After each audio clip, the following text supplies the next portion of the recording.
Hello friends, तो physics यानी कि भौतिक विज्ञान में हम लोग Gauss theorem and electric flash यानी कि गॉस की प्रमेय और विद्युत फ्लैश के बारे में डिस्कस कर रहे थे, जो कि 12th क्लास फिजिक्स सेकंड का पार्ट है। तो आज हम लोग जो गॉस की जो अनुप्रयोग है या फिर गॉस के एप्लीकेशन है उसका लास्ट कॉन्सेप्ट समझने वाले हैं। ये इस पूरे चैप्टर का आखिरी कॉन्सेप्ट है। इसके बाद हमारे चैप्टर खत्म हो जाएगा, थ्योरी कॉन्सेप्ट खत्म हो जाएंगे, हम न्यूमेरिकल्स पे जाएंगे। तो यहाँ पे हमें क्या करना है, एक समान रूप से आवेशित गोलीय कोश के कारण विद्युत क्षेत्र की तीव्रता यानी कि electric field due to a uniformly charged spherical shell, इसमें हमें फाइंड आउट करनी है। यानी कि ये सबसे पहले तो ये बात ध्यान रखिए, ये गोला है। जैसे आपकी गेंद होती है, खेलने वाली गेंद, वो चारों तरफ से गोल होती है, वैसे ये सर्किल नहीं है। जैसे ये बना हुआ है ऐसे नहीं है, 3D डायग्राम है। जैसे आप गेंद देखते हैं, क्रिकेट की गेंद हो गई या फिर फुटबॉल हो गई, तो फुटबॉल की तरह है। और इस पे क्या है, चार्ज पूरी तरह से फैला हुआ है एक समान रूप से। तो यहाँ पे plus plus plus plus plus plus, दूर दूर बना रहा हूँ ताकि मुझे ज़्यादा प्लस ना बनाने पड़े। तो ये चार्ज इस तरह से फैला हुआ है, या फिर बहुत बेकार लग रहा है दूर दूर बनाने पे, चलिए इस तरह से बना देते हैं। हाँ, तो ये चार्ज पूरी तरह से फैला हुआ है इसमें, है ना। ये चार्ज पूरी तरह से प्लस प्लस जो चार्ज है वो फैला हुआ है। अब ये जो चार्ज फैला हुआ है, इसकी वजह से हमें बताना है कि इसमें जो विद्युत क्षेत्र की तीव्रता होगी यानी कि इंटेंसिटी ऑफ इलेक्ट्रिक फील्ड होगी, वो क्या होगी। तो हम मैंने जितनी बार भी बोला है कि हमें सबसे पहले क्या चाहिए होता है, एक काल्पनिक पृष्ठ या इमेजिनरी सरफेस चाहिए होता है। तो इसके ऊपर हम एक और बड़ा, यानी कि एक फुटबॉल है, अब मान लेते हैं फुटबॉल के ऊपर हम फुटबॉल को कपड़े से ढक देते हैं, या फिर एक बड़ी फुटबॉल के अंदर एक फुटबॉल को रख देते हैं। तो उस नीचे वाले फुटबॉल पे क्या है, ये चार्ज है, और उसके ऊपर एक फुटबॉल है। तो वो इस तरह से मैं बना देता हूँ, इसी के ऊपर इस तरीके से बना देता हूँ, है ना। इस पे चार्ज नहीं है ना। तो अब हमें मान रहे ये है नहीं, ऐसी कोई फुटबॉल है नहीं या ऐसा कोई सरफेस है नहीं, लेकिन इसको हमने काल्पनिकली मान लिया कि ये हमारा इमेजिनरी सरफेस है। जैसा कि मैंने आपको बताया था, गॉस की थ्योरम में हमें सारी चीजें माननी पड़ेंगी। तो हम इसका एक छोटा सा एरिया, कोई भी एरिया, ये वाला एरिया ले लेते हैं। तो इसका जो डीए होगा वो इस तरफ को होगा, डीए यानी कि एरिया वेक्टर। हम एक छोटे एरिया के लिए निकाल लेंगे, उसका इंटीग्रेशन करेंगे तो पूरे के लिए निकल आएगा। और इसकी ई भी इसी डायरेक्शन में होगी, ई इंटेंसिटी भी इसी डायरेक्शन में होगी। क्यों, प्लस से बाहर की ओर आती है। तो ये गोल है तो इससे बाहर की ओर ये आएगी। तो गोल के बाहर की ओर चाहे यहाँ आए तो उसी डायरेक्शन में, ऊपर जाए तो ऊपर की ओर, इधर जाए तो इधर की ओर, बाहर आए तो बाहर की ओर, अंदर जाए तो अंदर की ओर। क्योंकि ये 3D है ना, चारों तरफ से घिरा होगा, पूरा गोल इस तरह से होगा। तो उसमें चारों तरफ बाहर की ओर लाइन आ रही होंगी ई की, और हर एक जगह पे एरिया हम जब भी हिस्सा देखेंगे तो वो भी हिस्सा उसके बाहर की ओर आएगा। जैसे इसको आप मान लीजिए कि इसके अंदर कोई चार्ज है, इसके अंदर कोई चार्ज रखा हुआ है, इसको आप मान लीजिए तो यहाँ से बाहर की ओर एरिया भी होगा, इसका एरिया भी बाहर की ओर होगा और इंटेंसिटी भी बाहर की ओर ही आ रही होगी। तो इतना कॉन्सेप्ट आप थिंक आपको क्लियर होगा। तो हमारे पास हमारे पास जो फाई ई का फॉर्मूला होता है, चूंकि हम एक छोटे एरिया के लिए निकाल रहे हैं तो छोटा डी ए ले रहे हैं, तो डी फाई लेंगे।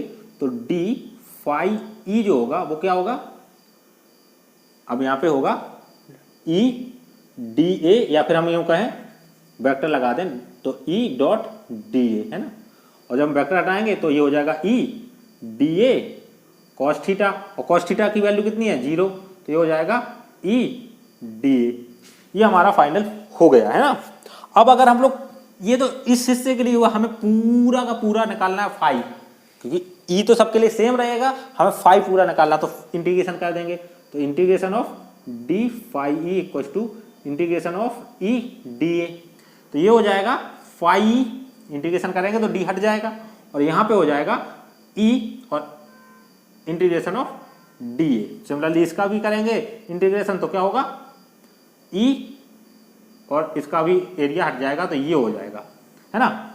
अब देखिए ये पूरा का पूरा आवेश इसके अंदर है, ए की वैल्यू हमें पता है, ये गोल है, बॉल की तरह गोल है, यानी कि स्फेरिकल है, तो उसके लिए ए की वैल्यू होती है, ए इक्वल टू होता है, अगर ये सर्किल होता तो क्या हो जाता है, A equal to pi are square, लेकिन ये पूरा का पूरा गोल है तो ये हो जाता है 4 पाई आर स्क्वायर। ये इसका फॉर्मूला होता है एरिया का। अगर एक गेंद है उसका एरिया निकालना बाहर का तो ये होता है। तो यहाँ पे फाई ई की वैल्यू क्या हो जाएगी, E into 4 pi are square, ये हमारी वैल्यू हो गई फाई ई की। अब हमें गॉस की थ्योरम से पता है, गॉस की थ्योरम से, कि किसी भी पृष्ठ के ये अंदर है, ये पूरा का पूरा चार्ज जो क्यू चार्ज फैला हुआ है, ये क्यू चार्ज पूरे में फैला हुआ है, पूरा मिला करके अगर सबको जोड़ दें तो क्यू होता है। तो कोई भी जब चार्ज फैला होता है अंदर, तो उस केस में क्या होता है कि हमारे पास फाई ई की वैल्यू जो होती है वो होती है क्यू अपॉन एप्सिलॉन नॉट, होती है ना, क्यू अपॉन एप्सिलॉन नॉट। तो ये दोनों को हम बराबर बराबर रख देंगे, तो फाई ई की वैल्यू यहाँ से उठा के रख देंगे, तो ये हो जाएगा ई। अब चाहे इसकी वैल्यू यहाँ रख दीजिए, चाहे इसकी वैल्यू यहाँ रख दीजिए, कहीं भी रख दीजिए, मेरे पास इसके नीचे जगह नहीं है, इसके नीचे जगह है, तो मैं वहाँ की वैल्यू यहाँ उठा के रख दे रहा हूँ। E into 4 pi are square equal to Q upon epsilon naught, है ना। अब हमें यहाँ पे ई को रखना, बाकी सबको हटा देना, तो ई की जो वैल्यू हो जाएगी ई इक्वल टू हो जाएगा क्यू अपॉन, या फिर क्यों कहें 1/4 पाई, और एप्सिलॉन नॉट को भी यहीं लिख देते हैं, और क्यू अपॉन आर स्क्वायर को इस तरीके से लिख देते हैं। तो ये हमारा फाइनल फॉर्मूला हो गया, है ना। अब मैं इस फॉर्मूले को यहाँ लिख दे रहा हूँ, क्योंकि हमें इसको अभी और आगे देखना है, तो मैं इसको हटा दे रहा हूँ, और यहाँ पे मैं इसको लिख दे रहा हूँ ई की जो हमारी फाइनल वैल्यू हो गई, ई की वैल्यू हो गई 1/4 पाई एप्सिलॉन नॉट। मैं 4 पाई के साथ एप्सिलॉन नॉट को रख दिया, आप चाहें तो कैसे भी आगे पीछे रख सकते हैं, कोई दिक्कत नहीं है, क्यू अपॉन आर स्क्वायर। ये हमारा ई का फाइनल फॉर्मूला हो गया, है ना। और आर अभी हमने डिफाइन नहीं किया, आर क्या है, अच्छा आर मैंने नहीं बताया। आर चूंकि यहाँ पे एक क्वेश्चन हमने बोला था 4 पाई आर स्क्वायर, आर क्या है, इसकी रेडियस है, आर क्या है, इसकी रेडियस है, आर क्या है, आर क्या है, इसकी रेडियस है, क्योंकि उसी का एरिया निकाला था, तो ये स्मॉल आर हो गई, है ना, ये स्मॉल आर हो गई, तो ये आर स्क्वायर हो गया। अब देखिए क्यू पूरा का पूरा क्यू है, अब हमें ये तो पता नहीं था कि कितना फैला है, तो हम इसमें भी हमारे पास वही डेंसिटी वाला कॉन्सेप्ट है, तो इसी के आगे आपको लिखना है। अगर आप नोट्स बना रहे हैं तो आपको ये लाइन से लिखते जाना, उसके नीचे ये पहुंच गए। अब नेक्स्ट इसके आगे मैं यहाँ लिख दे रहा हूँ, है ना, यहाँ पे ये फॉर्मूला बनने के बाद मैं इसके आगे लिख रहा हूँ कि अगर इसकी डेंसिटी सिग्मा होती, डेंसिटी क्या होगी, सिग्मा होगी, तो यहाँ पे क्यू इक्वल टू क्या हो जाएगा, सॉरी सिग्मा इक्वल टू क्या हो जाएगा, क्यू अपॉन ए, एरिया से डिवाइड होता है ना। अब यहाँ पे ए जो है, ये वाला ए है, ये इसकी बात कर रहे हैं। अब बड़े वाले ब्रैकेट को हमने यहाँ पे खत्म कर दिया, भूल गए बड़ा वाला जो हमारा एरिया था, क्योंकि अब हम बात कर रहे हैं किसकी, इस गोले की, कि इस पे भैया चार्ज जो है वो कैसे फैला हुआ है। चार्ज फैला है इस एरिया पे, तो ए आएगा, तो यहाँ पे हमारे पास क्यू बराबर आ जाएगा सिग्मा ए, और इस ए की वैल्यू हम रख देंगे क्यू इक्वल टू सिग्मा ए की वैल्यू रख देंगे, सिग्मा और ए की वैल्यू क्या आ जाएगी, पाई आर 4 पाई आर स्क्वायर, क्या आ जाएगी 4 पाई आर स्क्वायर। तो 4 पाई तो ऐसे ही रहेगा, 4 पाई ऐसे ही रहेगा, आर स्क्वायर कौन सा आर, अब की बार ये वाला आर लेंगे, तो इसको हम लोग कैपिटल आर ले लेते हैं, इसका आर क्या है, कैपिटल आर का स्क्वायर, है ना। इतनी बात क्लियर है। तो क्यू की वैल्यू ये आ गई। अब मैं इसको, बाकी चीजें हैं इसको हटा दे रहा हूं, क्योंकि मुझे खाली जगह चाहिए।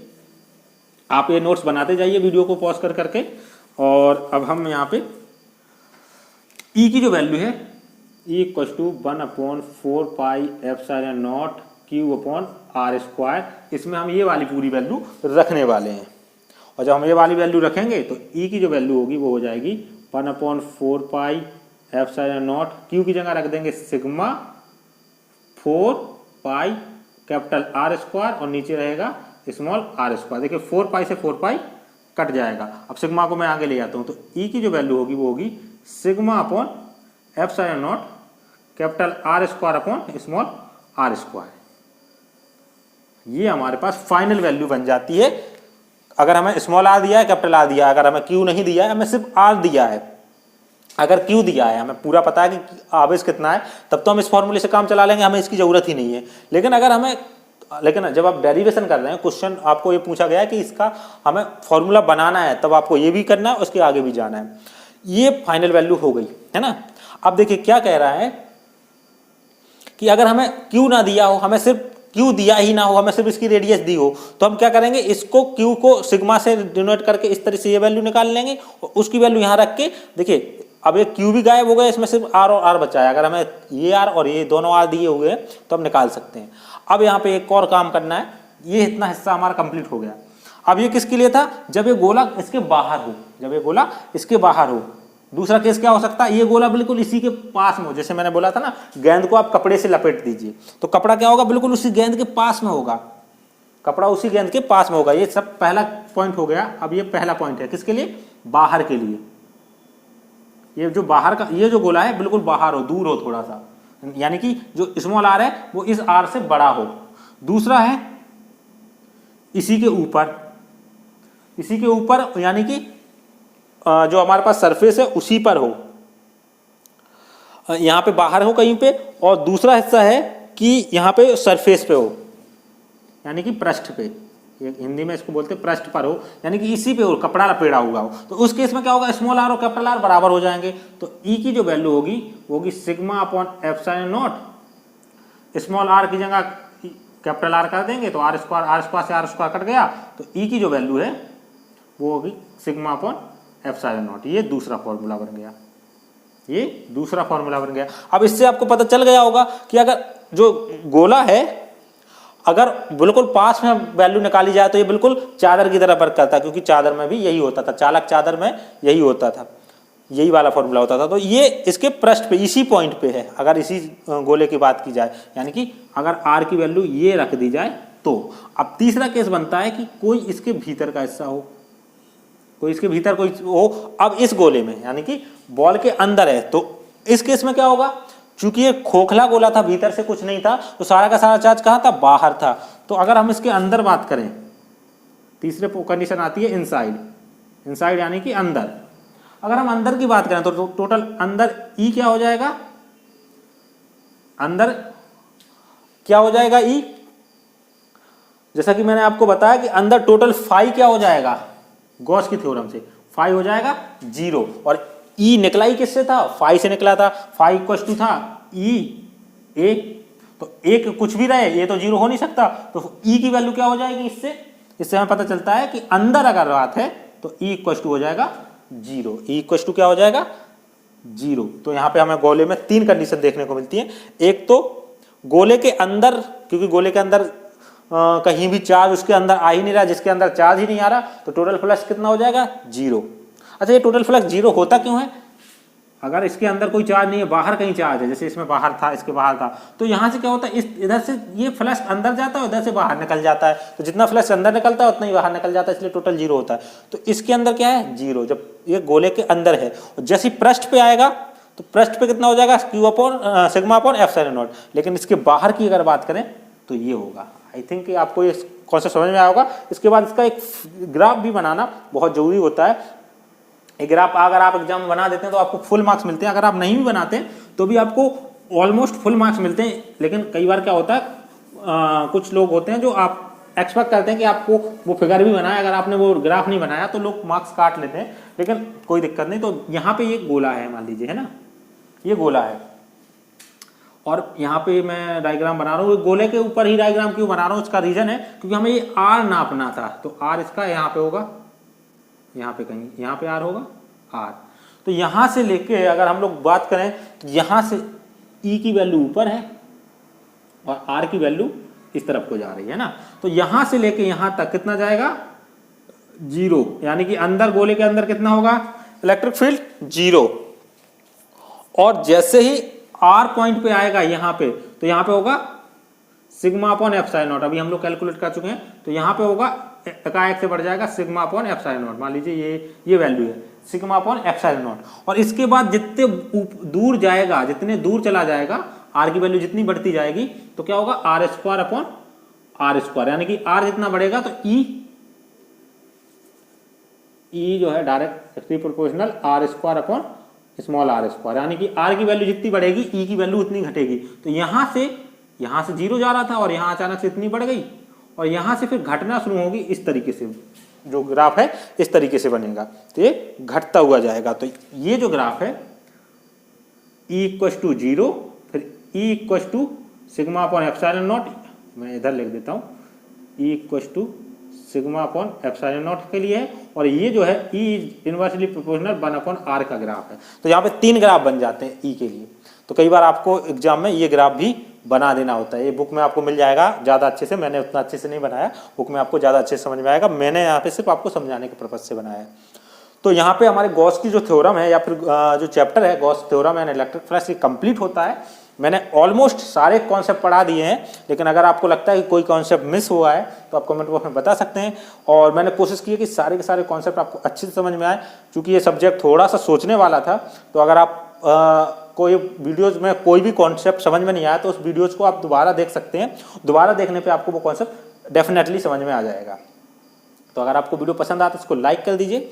कुछ सुझाव है तो आप कमेंट बॉक्स में जरूर बताइए और अपने दोस्तों के साथ उनको जरूर शेयर कीजिए ताकि वो घर बैठे ये सारे के सारे कॉन्सेप्ट आसानी से सीख सकें।